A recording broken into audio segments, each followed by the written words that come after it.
I'm leading a delegation sent here by President Bola Ahmed Tinubu of the Federal Republic of Nigeria. Tout d'abord, je conduis une délégation envoyée par le président Bola Ahmed Tinubu, président de la République fédérale du Nigeria, afin de livrer un message au président Ibrahim Traoré.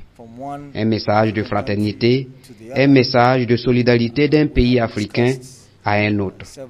Nous avons discuté de plusieurs sujets en lien avec la sécurité de notre région, en l'occurrence la lutte contre le terrorisme, sur la manière dont nous devons lutter ensemble contre les fléaux. Nous avons aussi discuté sur des sujets relatifs à l'avion nigérien qui a opéré un atterrissage d'urgence au Burkina Faso après avoir subi une avarie. C'est déplorable qu'il y ait eu des irrégularités dans les documents, notamment sur les autorisations de survol de l'espace burkinabé. Cela est regrettable et nous nous excusons sur cet incident malheureux. Nous avons aussi évoqué le sujet d'un leader d'un parti nigérien qui fait des commentaires disgracieux concernant cet incident. Cela est lié sans doute à une incompréhension de la situation. Le président Traoré, le gouvernement du Burkina Faso et le peuple burkinabé ont été très accueillants et disposés à nous accompagner. L'équipage a été très bien traité. Cela saute aux yeux et c'est évident que le président Traoré était directement informé sur la prise en charge de l'équipage depuis que celui-ci est arrivé au Burkina Faso. Cela souligne le niveau de fraternité et de solidarité qui existe entre deux nations africaines. Bien sûr, nous avons évoqué aussi des points sur comment nous pouvons collaborer aussi bien avec d'autres pays de la région sur la lutte contre le terrorisme. Le Burkina Faso a enregistré des succès significatifs en la matière. Donc, il y a des leçons à tirer sur ce volet évidemment. Il y a aussi beaucoup de choses que nous avons à partager ensemble. Learn there also. So there's a lot that we have to share with each other. Retour au plateau pour la suite de cette émission. Nous abordons notre deuxième sujet. Nous parlons à présent du Bénin. Une trentaine de militaires placés sous mandat de dépôt après le putsch manqué. Après la tentative de coup d'État ratée de dimanche 7 décembre, les autorités béninoises se sont lancées dans des poursuites judiciaires et sécuritaires. Une trentaine de personnalités ont été arrêtées, essentiellement des militaires. Ils ont été présentés ce lundi au procureur près de la Cour de répression des infractions économiques et du terrorisme CRIET à Cotonou. Ils sont, comme je le disais, une trentaine. Ils sont accusés de trahison, assassinat, attentat à la sûreté de l'État, de quoi susciter beaucoup de réactions dans l'opinion. Nous en parlons avec nos invités. Je commence par vous, Dieudonné Sironou. Le lieutenant-colonel Tigri est toujours en fuite. Il est recherché, activement recherché par les autorités béninoises, mais ceux qui sont arrêtés sont présentés devant la justice. Ils doivent répondre de leurs faits. Le président Patrice Talon n'avait pas il n'était pas passé par quatre chemins pour le dire. Il avait dit qu'ils devaient répondre de leurs faits. Ce sera avec la dernière rigueur que l'État condamnera. Et c'est là, ils sont présentés, ils sont accusés pour trahison, attentat à la sûreté de l'État, entre autres. Dieudonné Sironou. Oui, Guillaume, vous savez, c'est la suite logique de cette situation. Désolé, c'est la suite logique de cette situation. Le pouvoir béninois n'a pas attendu ou alors n'a pas fait trop de temps pour accélérer le système. Aujourd'hui, cette trentaine de militaires ont été présentés devant la loi et sont, comme on le dit en jargon habituel, déposés pour des raisons de la suite des enquêtes. Et c'était évident, c'était prévisible. Pendant que le cerveau est toujours dans la nature, ceux qui sont sous la main commencent par être traités. Et je crois que, vu la gravité de la situation, il y a lieu quand même que le pouvoir béninois aille avec beaucoup plus de rigueur et de tact sur ce dossier et voir véritablement les racines et les réelles motivations qui ont amené à commettre cet acte qui a retenu d'ailleurs l'attention du monde entier le dimanche dernier, 7 décembre. Et il faut donc aussi noter que le fils de l'ancien président Chabi Yahi, lui, il a été relâché hier après son audition. Cependant, d'aucuns, comme les présidents de partis d'opposition sont toujours restés dans le boss, je ne dirais pas des accusés, mais pour les raisons de l'enquête, vont rester et vont devoir répondre de connivence ou non avec cette situation malheureuse qui a frappé le Bénin. Vous voyez, aujourd'hui, ce qui se passe au Bénin reste un cas d'école essentiel et beaucoup se posent des questions sur l'utilité et l'opportunité d'une telle attaque. Est-ce qu'une attaque de cette envergure a besoin d'être réalisée alors qu'un président en exercice est en partance dans moins de 3 mois? Est-ce que le Bénin a besoin aussi d'une telle situation désastreuse? Depuis des années, on connaît le Bénin comme ayant une politique un peu stable et nouée avec la grande politique de développement que Patrice Talon a imputée au pays aujourd'hui. Le Bénin a retrouvé une sphère assez intéressante en matière de développement, mais que d'un seul coup, qu'on essaie de noircir ce tableau très rapidement à travers un acte peu orthodoxe. Là, ça pose une interrogation notoire à la tête de tout citoyen aujourd'hui. Eh bien, il y a lieu que la justice fasse son travail véritablement pour restituer les responsabilités. Mais ce qui traîne aujourd'hui, c'est quoi? C'est où retrouver véritablement le cerveau de cette attaque qui est toujours dans la nature. Et le pouvoir béninois parle d'un pays voisin et tous les commentateurs parlent aussi des pays voisins. Le voisin dont on parle concrètement, personne ne saura le dire jusqu'à preuve du contraire. Mais tout le monde parle du voisin, alors que le Bénin a beaucoup de voisins, un voisin proche et aussi des voisins éloignés. Mais je me dis, il est grand temps à ce que l'Afrique arrête de présenter de tels scénarios au monde. Et cela doit commencer par, quelque part, le respect des fondamentaux d'une nation. Il ne faut pas toujours qu'on en arrive là et faire observer de tels spectacles au monde et prétendre qu'on veut se faire respecter. Nous ne pourrons pas avoir ce respect vis-à-vis du monde lorsque nous allons continuer par nous comporter comme des populations ou alors des cités bananières. C'est dommage. Mais aujourd'hui, qu'est-ce qu'il faut retenir? La justice fait son travail au Bénin. Attendons de voir jusqu'où cela pourra amener. Merci beaucoup à vous, Dieudonné Sirono, Louis Kamako. Une trentaine, 30 militaires essentiellement ont été présentés à la criette. Ils sont tous placés sous mandat de dépôt. C'était 31 avec un civil. Je rappelle que Chabi Yahi, comme l'a dit Dieudonné Sirono, le fils de l'ex-président Yahi Boni, lui, il est relaxé, mais il devra être présenté au procureur de la criette. Jeudi prochain, ceux qui sont sous mandat de dépôt sont accusés de trahison, d'attentat à la sûreté de l'État, intelligence avec une puissance étrangère, ainsi de suite. Vous le connaissez, à la litanie de faits qui sont souvent reprochés à des gens dans ce genre de situation.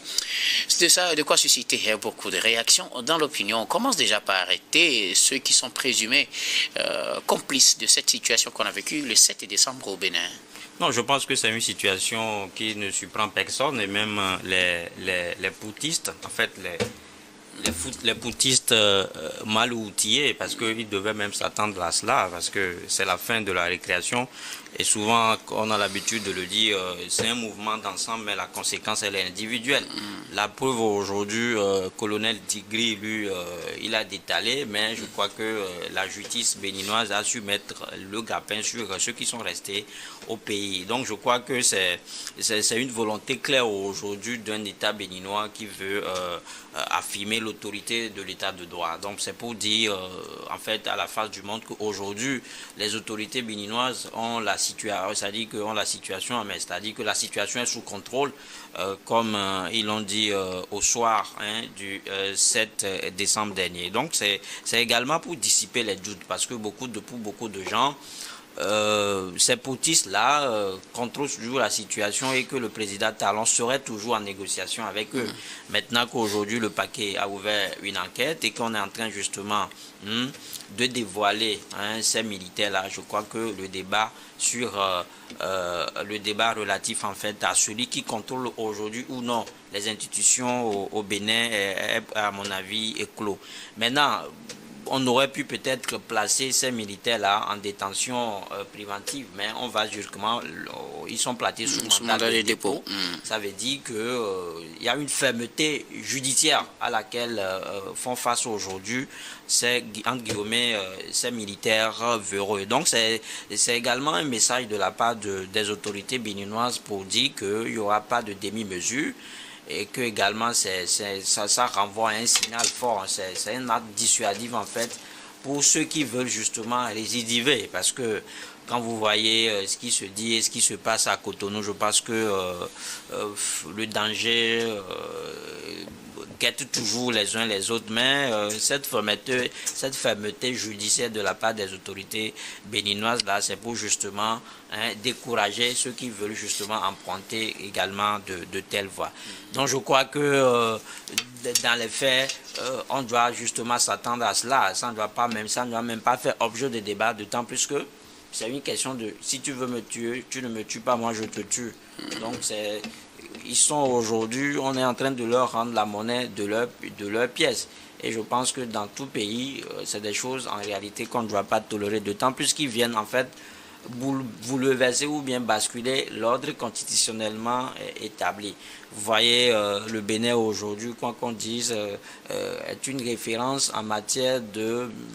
en fait, je ne dirais pas de démocratie, mais en matière de développement. Quand vous voyez aujourd'hui tout ce que le président Patrice Talon a fait en 10 ans, je crois que les gens ont fait toute une décennie au pouvoir. Les gens ont fait toute une génération, mais tout un siècle au pouvoir, et ils ne l'ont pas réalisé. Donc, faire un coup d'État à un président qui aussi, à la fin de son mandat, un président à la trempe de Patrice Talon, après avoir scruté de près son bilan, je pense que c'est la bêtise en fait, la plus grosse bêtise qu'on aurait pu justement enregistrer en fin 2025. Donc c'est pour cela qu'à un moment donné, tous les États ont collaboré, toutes les forces, en fait, que ce soit régionales ou internationales, ont collaboré pour que ce coup d'État-là soit échoué. Et donc aujourd'hui, ceux qui l'ont essayé doivent payer les prix. Et parce que on débat ici tout le temps de la recrudescence des coups d'État. Les gens pensent que bon, c'est parce qu'ils détiennent les armes, ils détiennent, en fait, ils viennent de la grande muette et puis ils peuvent se permettre en fait de n'importe quoi. Il y a certains coups d'État que moi, parce que il y a des coups d'État que nous avons jugés salutaires. Mais celui qu'on veut tenter à Patrice Talon, je pense que c'est un coup d'État de non-sens. Cela ressemble en fait à un coup d'État qu'on a perpétré contre Christian Taboré en 2019 et en 2020. 2021, 2022. En 2022. Début 2022. Janvier 2022, quand il était nouvellement réélu. Donc je pense que c'est des choses en fait qui font retarder nos pays. Et aujourd'hui, tout citoyen ou bien tout panafricaniste en fait doit justement aider Patrice Talon dans le trac en fait de ces militaires-là, parce que on l'a dit, il y a des gens qui ont fui le pays, qui se sont distillés. On va continuer justement à pas les chercher. Donc, ce qu'il y a lieu de faire peut-être, c'est de lancer un appel à tous les pays de collaborer dans la quête de ces militaires-là. On va les traiter et puis on va les remettre à la justice. Et ce qui est encore intéressant dans cette histoire, c'est qu'il y a des gens qui ont été arrêtés, qui sont relâchés. Parce que ça veut dire que l'enquête, quand ils ont enquêté, ils ont remarqué qu'on n'a pas grand-chose à leur reprocher. C'est aussi ça en fait, la justice, la bonne justice dans un pays comme le Bénin. C'est-à-dire que ce n'est pas une justice à deux balles, il n'y a pas une justice de deux poids, deux mesures aujourd'hui. Donc je crois que si le fils de l'ancien président Yahi Bouni a été relâché, c'est juste parce qu'à un moment donné, on a constaté que les charges retenues contre lui ne sont pas aussi lourdes qu'on va essayer de le garder. Ça veut dire qu'une fois encore que les droits des hommes, les droits des uns et des autres seront respectés dans ce dossier-là, et que ça doit normalement encourager ceux qui ont écho de ces militaires qui ont fui de vite les livrer pour que le Bénin retrouve aujourd'hui la sérénité et la paix. Merci beaucoup. À vous, Dieudonné Sironou et Louis Kamako. Je reviens à vous, Dieudonné Sironou, au-delà des militaires arrêtés ou ceux qui sont placés sous mandat de dépôt. On parle aussi de quelques figures politiques qui ont été interpellées, de quoi faire craindre un durcissement du ton au niveau sur la scène politique au Bénin. On parle de l'ancien ministre de la Défense, candidat Zanaï. Vous avez évoqué par exemple les cas du fils de l'ancien président Yahi Boni, Chabi Boni, qui sont des figures politiques. À part eux, d'autres figures également sont recherchées. Des mandats ont été lancés contre quelques-uns.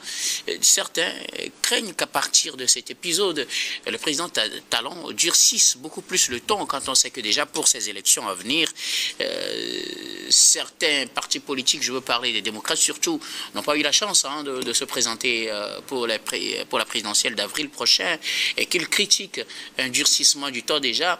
Si cela vient s'avérer, est-ce qu'on pourrait imaginer ce qui pourrait s'en suivre? Non, là, vous êtes sur un registre de règlement de compte, et je ne suis pas prêt de parler déjà d'un règlement de compte que Patrice Talon pourrait faire dans cette situation critique, mais plutôt laisser la possibilité à la justice de faire son travail.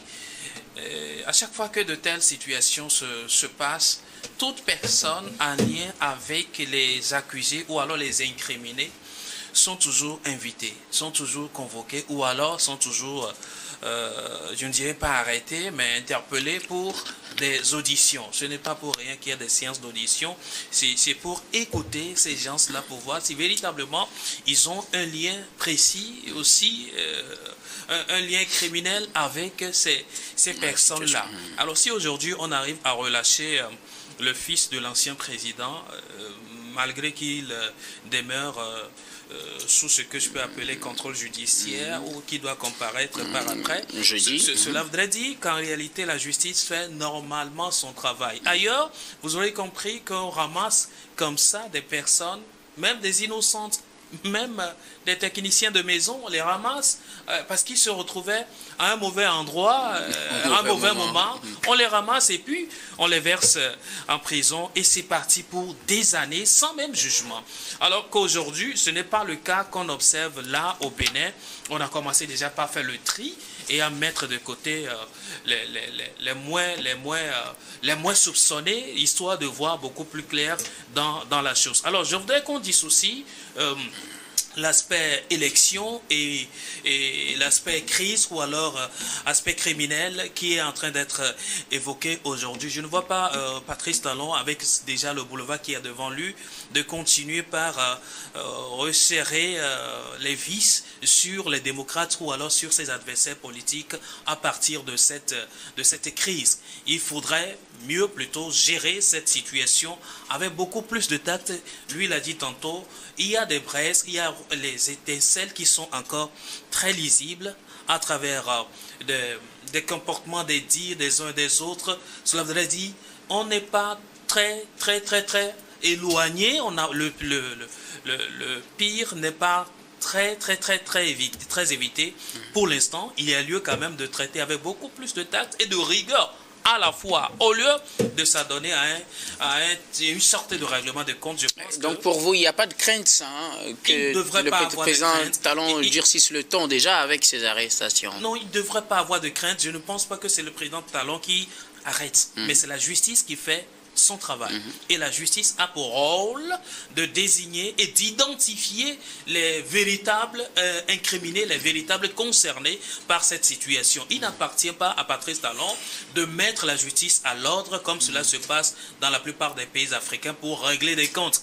Et là, ça ne l'honorerait pas non plus quelqu'un qui est à la porte de sortie déjà. Je l'ai dit à ce plateau que le coup d'État effectué ou alors commis sur Patrice Talon n'était pas pour Patrice Talon en réalité, c'était pour renverser le système entier de Patrice Talon, évitant à ce que son défunt ne soit dans une continuité talonienne.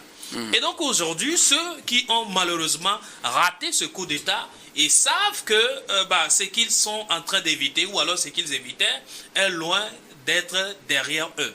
Ils n'ont qu'à faire encore avec un système aussi quoi qu'il lui reprocherait, ils n'ont qu'à faire encore avec ce système. Mais quand est-ce qui concerne Patrice Talon de profiter de cette occasion pour faire une chasse à l'homme, c'est vrai, c'est la politique, mais ce ne sera pas très gentle, comme on le dit, de sa part pour l'instant. Moi, ce que je voudrais retirer, alors je voudrais qu'on retienne encore de cette situation au Bénin, et aussi de l'intervention des forces étrangères pour éviter le pire au pouvoir talonnier, c'est la rapidité, la promptitude de ces interventions qui ont permis à éviter le pire.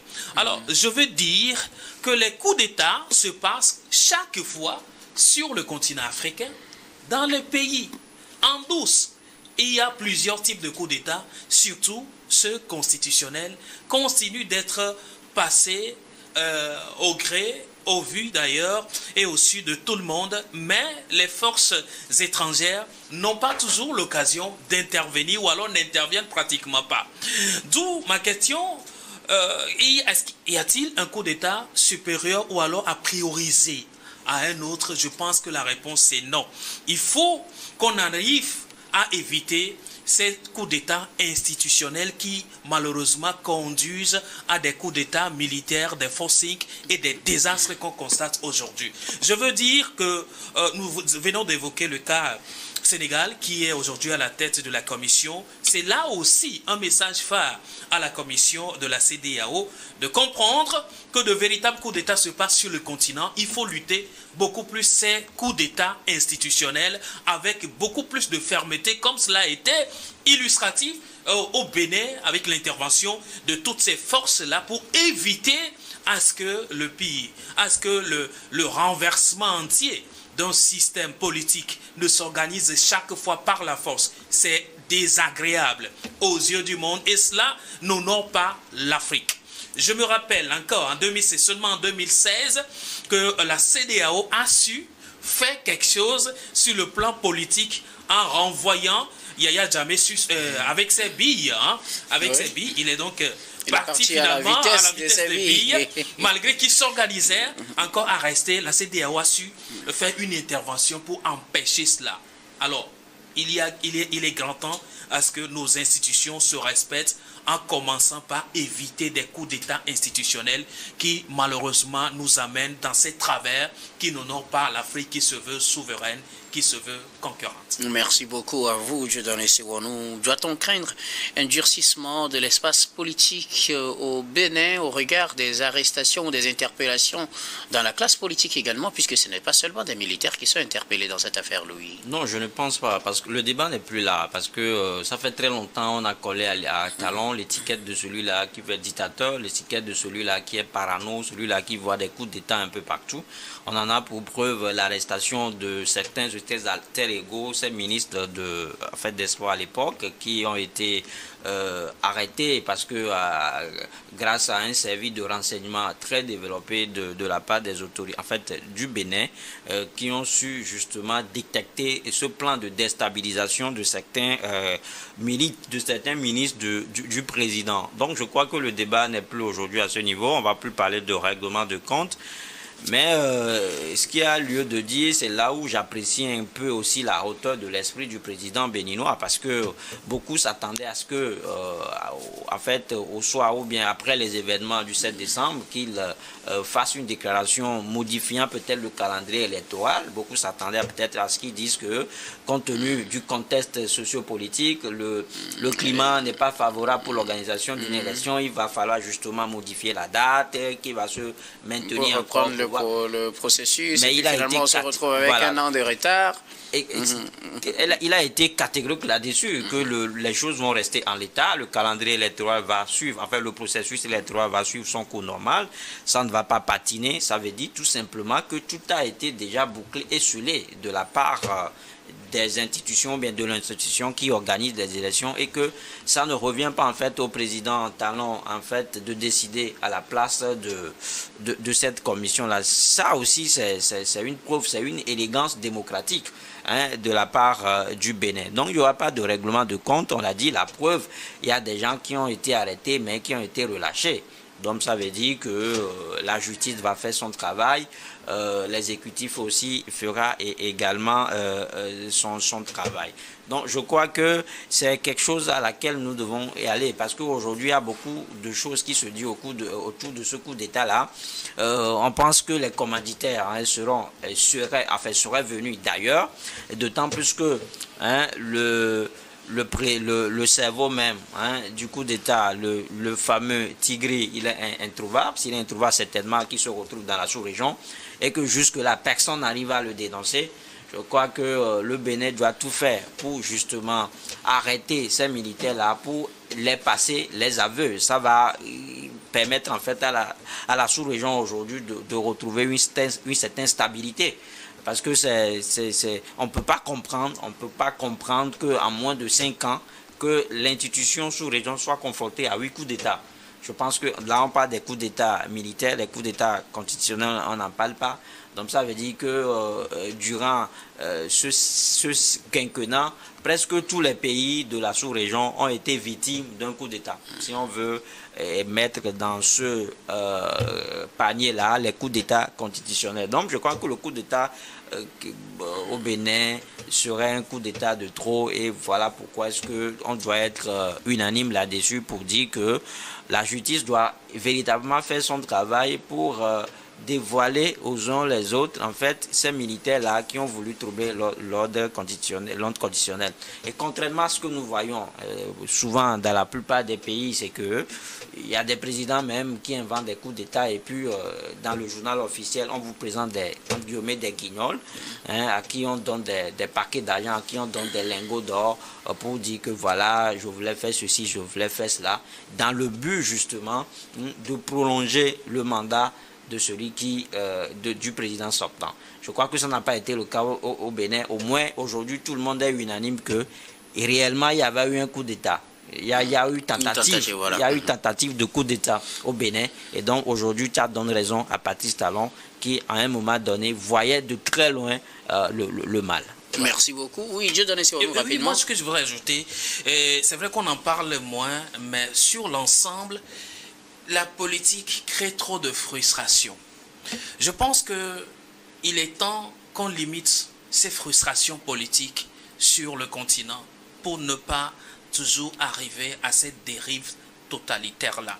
Malheureusement, c'est vrai qu'on n'en parle pas trop, et je l'ai dit à ce plateau la dernière fois que Patrice Talon, on n'a rien à lui reprocher aujourd'hui. En 10 ans, a fait des miracles en matière de développement. Mais sur le plan politique, allez-y questionner également le nœud de la situation. Il y a ce qu'on peut appeler aussi de la frustration politique. Et ça n'est pas qu'à l'apanage du Bénin, mais partout d'ailleurs sur le continent, les pays, les gouvernants créent trop de frustrés politiques. Il y a lieu quand même, si on veut ancrer le développement et l'harmonie entière, il faut faire moins de frustrés politiques pour ne pas toujours arriver à ces catastrophes. Merci beaucoup à vous tous pour vos contributions. Nous allons marquer la... Merci d'avoir pris le temps de visionner cette vidéo du début jusqu'à la fin. N'hésitez surtout pas de vous abonner.